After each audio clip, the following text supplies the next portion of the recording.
ಕಳೆದ ತಿಂಗಳು ನೂತನ ಮುಖ್ಯಮಂತ್ರಿಯಾಗಿ ಪ್ರಮಾಣ ವಚನ ಸ್ವೀಕರಿಸಿರುವಂತಹ ರಾಜ್ಯದ ಮುಖ್ಯಮಂತ್ರಿಗಳಿಗೆ ನಮ್ಮ ಲಿಂಗಾಯತ ಪಂಚಮಸಾಲಿ ಮಹಾಸಭಾದ ಎಲ್ಲ ಪ್ರಮುಖ ಪದಾಧಿಕಾರಿಗಳು ಬಂದು ಇವತ್ತು ಅವರಿಗೆ ನಮ್ಮ ಹಕ್ಕೊತ್ತಾಯ ಮಾಡಿ ಶ್ರೀಪೀಠದಿಂದ ಅವರಿಗೆ ಗೌರವ ಸನ್ಮಾನ ಮಾಡಿದ್ದೀವಿ. ಕಾರಣ ಅಂತಂದರೆ ಕಳೆದ 6 ವರ್ಷಗಳಿಂದ ನಿರಂತರವಾಗಿ ಆರಂಭವಾಗಿರತಕ್ಕಂಥ ಪಂಚಮಸಾಲಿ ಮೀಸಲಾತಿ ಹೋರಾಟಕ್ಕೆ ಯಾವುದೇ ಮುಖ್ಯಮಂತ್ರಿಗಳು ಪ್ರಮಾಣ ವಚನ ಸ್ವೀಕಾರ ಮಾಡಿದ ಮೇಲೆ ನಾವು ಸಹಜವಾಗಿಯೇ ಸಂಪ್ರದಾಯ ಅನುಗುಣವಾಗಿ ಅವ್ರಿಗೆ ಹೋಗಿ ನಮ್ಮ ಹಕ್ಕನ್ನು ಒತ್ತಾಯ ಮಾಡುವಂಥ ಕಾರ್ಯವನ್ನು ಮೊದಲಿಂದ ಮಾಡ್ತಾ ಬಂದಿದ್ದೀವಿ. ಆ ಪ್ರಕಾರವಾಗಿ ಈ ಮುಖ್ಯಮಂತ್ರಿಗಳಿಗೂ ನಮ್ಮ ಮೀಸಲಾತಿ ಹಕ್ಕೊತ್ತಾಯ ಮೂಲಕವಾಗಿ ನಿಮ್ಮ ಅವಧಿಯಲ್ಲಿ ಈ ಸಮಾಜಕ್ಕೆ ಸಿಗಬೇಕಾಗಿರ್ತಕ್ಕಂಥ 2A ಮೀಸಲಾತಿಯನ್ನು ಎಲ್ಲ ಲಿಂಗಾಯತ ಒಳಪಂಗಡಿಗಳಿಗೂ OBC ಮೀಸಲಾತಿಯನ್ನು ಕೊಡಬೇಕು ಅಂತೇಳಿ ಮಾನ್ಯ ಮುಖ್ಯಮಂತ್ರಿಗಳಿಗೆ ಆಗ್ರಹ ಮಾಡಿದ್ದೀವಿ. ಮುಖ್ಯಮಂತ್ರಿಗಳು ಪೂರಕವಾಗಿ ಈ ಸಚಿವ ಸಂಪುಟ ವಿಸ್ತರಣೆ ಆದ ನಂತರ ಮತ್ತೊಂದು ಸಾರಿ ಇದ್ರ ಬಗ್ಗೆ ನಿಮ್ಮ ಜೊತೆ ಚರ್ಚೆ ಮಾಡಿಕೊಂಡು ಒಂದು ಸಭೆ ಕರಿತೀವಿ ಅನ್ನುವಂಥ ಒಂದು ಆಶಾದಾಯಕವಾಗಿರ್ತಕ್ಕಂಥ ಮಾತನಾಡಿದ್ದಾರೆ. ಒಟ್ಟಾರೆ ಇಂದಿನ BJP ಸರ್ಕಾರ ನಮ್ಮ ಸಮಾಜಕ್ಕೆ ಕೊನೆಯ ಗಳಿಗೆಯಲ್ಲಿ 2D ಎನ್ನುವಂಥ ಒಂದು ಹೊಸ ಪ್ರವರ್ಗವನ್ನು ಸೃಷ್ಟಿ ಮಾಡಿ 2A ಇರತಕ್ಕಂಥ ಸಮುದಾಯಗಳಿಗೆ ಅನ್ಯಾಯ ಆಗಬಾರ್ದು ಅಂದುಕೊಂಡು 2D ಎನ್ನುವಂಥ ಹೊಸ ಮೀಸಲಾತಿಯನ್ನು ಕೊಟ್ಟಿತ್ತು. ಎಲ್ಲೇ ಒಂದು ಕಡೆ ಹೊಸ ಸರ್ಕಾರ ಬಂದ ಮೇಲೆ ಆ ಮೀಸಲಾತಿ ಹಕ್ಕನ್ನು ಕೇಳುವಂಥ ಸಂದರ್ಭದಲ್ಲಿ ಸನ್ಮಾನ್ಯ ಸಿದ್ದರಾಮಯ್ಯ ನೇತೃತ್ವ ಸರ್ಕಾರದಲ್ಲಿ 2 ಬಾರಿ ಅವರಿಗೆ ನಮ್ಮ ಆಗ್ರಹ ಮಾಡಿದಾಗ ಬೆಳಗಾವಿ ಸುವರ್ಣ ವಿಧಾನಸೌಧದ ಮೇಲೆ ಭಾಳ ದೊಡ್ಡ ರೀತಿಯಾಗಿರ್ತಕ್ಕಂಥ ಲಾಠಿ ಚಾರ್ಜ್ ಆಯಿತು.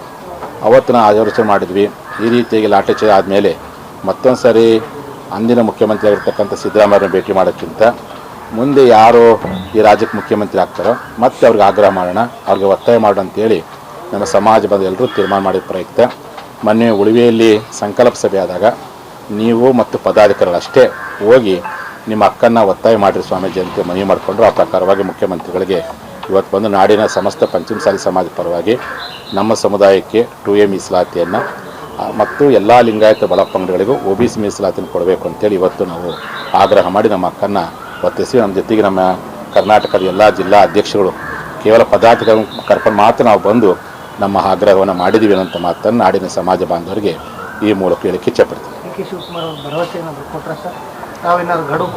ಇಲ್ಲ, ನಾನು ಈಗ ಮೊದಲನೇ ಬಾರಿಗೆ ಅವ್ರು ಮುಖ್ಯಮಂತ್ರಿ ಆದ ಮೊದಲ ಬಾರಿಗೆ ನಾನು ಆಗ್ರಹ ಮಾಡೀವಿ. ಕಾರಣ, ನಾನು ಪಾದಯಾತ್ರೆ ಕೈಗೊಂಡಾಗ ಚಿತ್ರದುರ್ಗಕ್ಕೆ ಬಂದು ಬೆಂಬಲ ಕೊಟ್ಟಿದ್ರು ಮುಖ್ಯಮಂತ್ರಿಗಳು.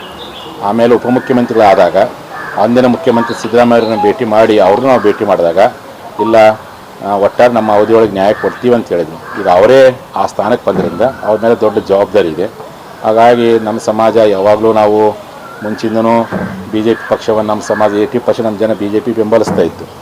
ಎಲ್ಲೇ ಒಂದು ಕಡೆ ಮೀಸಲಾತಿ ವಿಚಾರದಲ್ಲಿ ಗೊಂದಲ ಆತಂತೇಳಿ ಇವ್ರ ಮೇಲೆ ನಂಬಿಕೆ ಇಟ್ಕೊಂಡು ಈ ಸಂದರ್ಭದಲ್ಲಿ ಈ ಪಕ್ಷಕ್ಕೆ ನಮ್ಮ ಜನ ಬೆಂಬಲ ಕೊಟ್ಟಿದ್ದು. ಆ ಒಂದು ಋಣ ಹಿಡ್ಕೊಂಡು ನಿಮ್ಮ ಅವಧಿ ಒಳಗಡೆ ಈ ಸಮಾಜಕ್ಕೆ ಬೇಕಾಗಿರ್ತಕ್ಕಂಥ ಮೀಸಲಾತಿಯನ್ನು ಕೊಡೋ ಪ್ರಯತ್ನ ಮಾಡಬೇಕು. ಇಂದಿನ BJP ಸರ್ಕಾರ ಏನು ಹೊಸದಾಗಿ 2D ಅಂತ ಕೊಟ್ಟಿದ್ದು, ಮೊದಲ ಗುರಿ ನಮ್ಮದು 2A ಬೇಕಾಗಿರ್ತಕ್ಕಂಥದ್ದು. ನಿಮಗೆ 2A ಕೊಡಲಿಕ್ಕೆ ಏನಾದರೂ ನಿಮಗೆ ಅಡೆತಡೆಗಳಿದ್ದರೆ ಇಂದಿನ ಸರ್ಕಾರ ಏನು 2D ಘೋಷಣೆ ಮಾಡಿತ್ತು ಅದನ್ನಾದರೂ ಕಾನೂನು ತೊಡಕ ನಿವಾರಿಸಲು ಇಂಪ್ಲಿಮೆಂಟ್ ಮಾಡಿರಿ ಮತ್ತು ಎಲ್ಲ ಲಿಂಗಾಯತ ಒಳಪಂಗಡಿಗಳಿಗೆ OBCಗೆ ಕೇಂದ್ರ ಸರ್ಕಾರ ಶಿಫಾರಸು ಮಾಡ್ಬೇಕಂತೇಳಿ ನಾನು ರಾಜ್ಯ ಸರ್ಕಾರಕ್ಕೆ ಈ ಮೂಲಕ ಆಗ್ರಹ ಮಾಡಿ. ಇಲ್ಲ, ನಾನು ಈಗ ಮೊದಲ ಬಾರಿಗೆ ಅವರಿಗೆ ಹಕ್ಕೊತ್ತಾಯ ಪತ್ರ ಕೊಟ್ಟಿದ್ದೀವಿ. ಸ್ವಲ್ಪ ದಿನ ಆದಮೇಲೆ ಮುಖ್ಯಮಂತ್ರಿಗಳು ಮತ್ತೊಂದು ಸರಿ ನಿಮ್ಗೆ ಕರಿತೀವಿ ಅಂತ ಹೇಳಿದ್ದಾರೆ.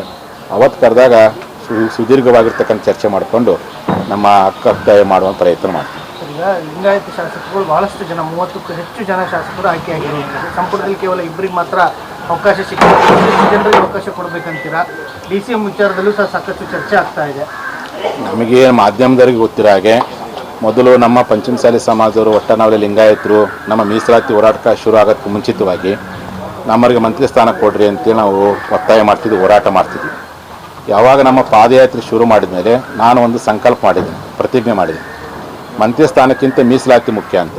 ಆಗ ಅವತ್ತಿನಿಂದ ಇವತ್ತಿನವರೆಗೂ ಎಲ್ಲಿ ಸಹ ಮಂತ್ರಿ ಸ್ಥಾನ ಬೇಕು ಅಂತೇಳಿ ಯಾವ ಸರ್ಕಾರಕ್ಕೆ ಆಗ್ರಹ ಮಾಡಿಲ್ಲ. ಒಂದು ವೇಳೆ ಆ ಪಕ್ಷದವರು ನಮ್ಮ ಸಮುದಾಯದ ಬಗ್ಗೆ ಕಾಳಜಿ ವಹಿಸಿ ನಮ್ಮ ಸಮುದಾಯಕ್ಕೆ ಏನಾದರೂ ಯಾರಿಗೂ ಅವಕಾಶ ಕೊಡೋದು ಅದು ಅವರೇ ಬಿಟ್ಟಿದ್ದು. ಯಾರು ಸಮಾಜದ ಪರವಾಗಿ ಅದಾರೋ, ಯಾರು ಧರ್ಮದ ಪರವಾಗಿ ಅದಾರೋ, ಯಾರು ಪ್ರಾಮಾಣಿಕರಾದರು, ಯಾರು ಶಾಂತಿ ಪ್ರಿಯರಾದರು, ಯಾರು ಜನರ ಜೊತೆ ಪ್ರೀತಿ ವಿಶ್ವಾಸ ಅದಾರೋ, ಯಾರು ತಮ್ಮ ಮತಕ್ಷೇತ್ರದ ಬಗ್ಗೆ ಕಾಳಜಿ ವಹಿಸಿರ್ತಾರೋ ಅಂಥವ್ರಿಗೆ ಯಾರಿಗೆ ಕೊಡಬೇಕನ್ನೋದನ್ನು ಮುಖ್ಯಮಂತ್ರಿ ಬಿಟ್ಟಿರ್ತಕ್ಕಂಥದ್ದು. ನಮ್ಮ ಇಡೀ ಕರ್ನಾಟಕದ ಎಲ್ಲ ಪಂಚಮಸಾಲಿಗಳ ಆಗ್ರಹ ಏನಪ್ಪ ಅಂದರೆ ಮಂತ್ರಿ ಸ್ಥಾನಕ್ಕಿಂತ ಮೀಸಲಾತಿ ಮುಖ್ಯ ಅನ್ನುವಂಥ ಘೋಷವಾಕ್ಯ ಐತಿ. ಅದನ್ನು ನಾವು ಆಗ್ರಹ ಮಾಡೀವಿ. ಇನ್ನು ಅವ್ರಿಗೆ ಕೊಡೋದು ಮಂತ್ರಿ ಯಾರಿಗೆ ಕೊಡ್ಬೇಕು ಬೇಕಂದ್ರೆ ಅದು ಮಾನ್ಯ ಮುಖ್ಯಮಂತ್ರಿ ಬಿಟ್ಟಿರ್ತೀವಿ ವಿಚಾರ ಅದ್ರ ಬಗ್ಗೆ. ಯಾಕೆ ನಮ್ಮ ಪಂಚಮಸಾಲಿಗಳು ಸುಮಾರು 11 ಜನ ಶಾಸಕರಿದ್ದಾರೆ. ಹಾಗಾಗಿ ನಾನು ನನ್ನ ಮೀಸಲಾತಿನ ಭಾಳ ಮುಖ್ಯ ಅನ್ನೋ ಕಾರಣಕ್ಕೋಸ್ಕರವಾಗಿಯೇ ಅವರು ವಿವೇಚನೆಗೆ ಬಿಟ್ಟಿದ್ದು, ಅವ್ರ ಪಕ್ಷ ವಿಚಾರ ಬಿಟ್ಟಿದ್ದು, ಅವ್ರು ಯಾರಿಗೆ ಕೊಡ್ತಾರೆ ಕೊಡಲಿ ಅಂತೇಳಿ ನಾನು ಅದನ್ನು ಹೇಳ್ತೀನಿ. ಗ್ಯಾರಂಟಿ ನ್ಯೂಸ್, ಸುದ್ದಿ ಖಚಿತ, ನ್ಯಾಯ ನಿಶ್ಚಿತ.